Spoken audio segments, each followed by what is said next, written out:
pushed on our children is an act of child abuse. Very simple. Here's my plan to stop the chemical, physical, and emotional mutilation of our youth.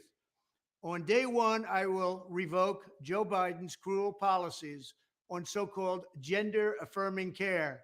Ridiculous. A process that includes giving kids puberty blockers, mutating their physical appearance, and ultimately performing surgery on minor children. Can you believe this?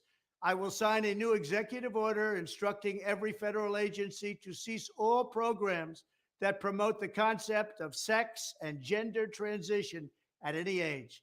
I will then ask Congress to permanently stop federal taxpayer dollars from being used to promote or pay for these procedures and pass a law prohibiting child sexual mutilation in all 50 states. It'll go very quickly.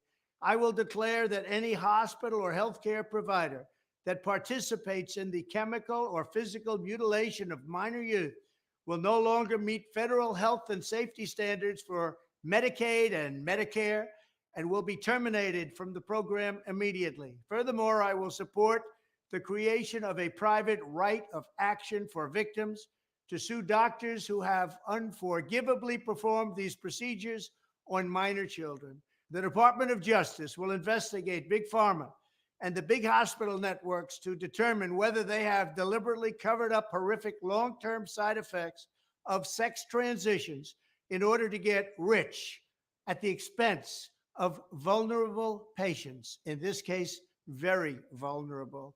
We will also investigate whether Big Pharma or others have illegally marketed hormones and puberty blockers, which are in no way licensed or approved for this use.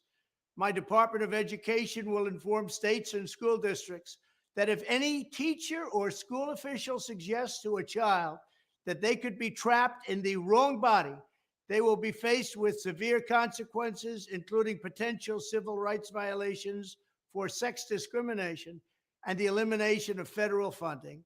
As part of our new credentialing body for teachers, we will promote positive education about the nuclear family, the roles of mothers and fathers, and celebrating rather than erasing the things that make men and women different and unique.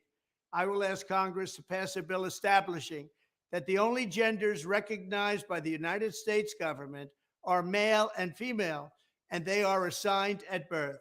The bill will also make clear that Title IX prohibits men from participating in women's sports, and we will protect the rights of parents from being forced to allow their minor child to assume a gender which is new and an identity without the parents' consent. The identity will not be new, and it will not be without parental consent. No serious country should be telling its children that they were born with the wrong gender, a concept that was never heard of in all of human history. Nobody's ever heard of this, what's happening today.